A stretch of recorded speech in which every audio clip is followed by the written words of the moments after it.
Now is Anthony Seaboyer, national security analyst. Anthony, thanks so much for your time. Appreciate it. Trump says that he'll be speaking with Putin tomorrow discussing land and power plants. How much do you think this might fall into Russia's favor?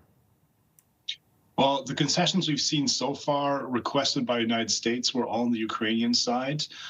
We haven't really seen any requests or any demands directly from Trump to Putin at this point. So far, any indication we have is really leading towards this whole negotiation being strongly in favor of Putin's side at this point. It appears really like Trump is thinking that Ukraine has no other options. We've heard him even say that.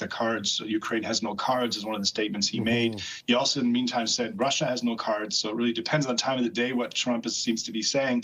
But at the end of the day, everything we can see so far is that Trump is requesting much more concessions from Ukraine's side than, if any at all, from the Russian side. Do you think we'll hear anything about Russian concessions through all of this? Is the U.S. pushing for that at all? Well, that's hard to say. We don't know what's happening behind closed doors. Obviously, that's going to be necessary. But again, at this point, we haven't heard anything whatsoever in that regard. We're hearing maximalist positions from Putin continuing, even requesting that there's a change of government, which I think is the ultimate goal, to ensure dominance or push dominance of Ukraine, political dominance, having a leader in place, again, that is a puppet of Russia. So that, I think, is the ultimate goal we're still seeing him pursuing at this point. So as we talk about a potential phone call tomorrow between Trump and Putin, where does that leave Ukraine in the talk between those two leaders? As Zelensky said just before we came on, that it is Russia prolonging the war.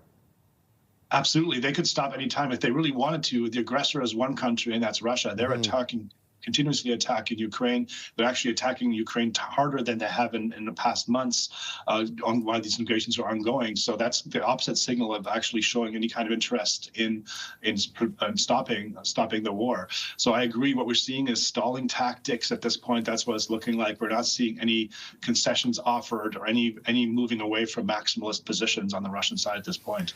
Anthony Seaboyer is a national security analyst. Anthony, thanks so much for your time. I'm sure we'll be speaking soon in the wake of the phone call tomorrow between Trump and Putin. Thanks again. Thank you, Scott.